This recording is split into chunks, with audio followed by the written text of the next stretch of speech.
The whole notion of renewal, of course, means continual refreshing. Every day we ought to refresh our purpose and renew ourselves as though it were the first day of our devotion. So if human beings need to do that, so do communities and institutions. Certainly Calvin College, because this is not just an intellectual project. This is at heart a spiritual project.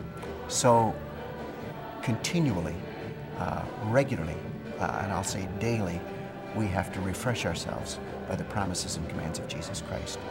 It takes place in a variety of ways, among them clearly worship, where we gather together and come to hear His promises and commands. And then from that, and from that energizing, nourishing center, we go back and forth into our classrooms and athletic fields and so forth to carry out those promises and commands. I'm glad on this campus that worship is not bound by the physical structures of a chapel building or church or by specific hours of a day, but that our aim is for worship to be at the beginning, throughout, and at the end of each day, and that speaks to authentic renewal. One of the things that I think Calvin wants to provide for students is a bit of a weaving together of their in and out of class lives. So it's not just sit in class for 50 minutes and then forget what you just thought about and talked about and learned about and go do other things, but to weave those things together. The thing that's exciting about Calvin is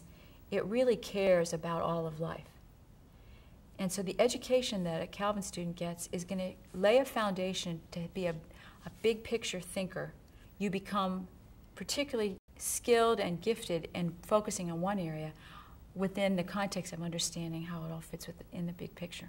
When you commit to come to a college, you're committing to be a part of a community as a recipient, but also as a contributor.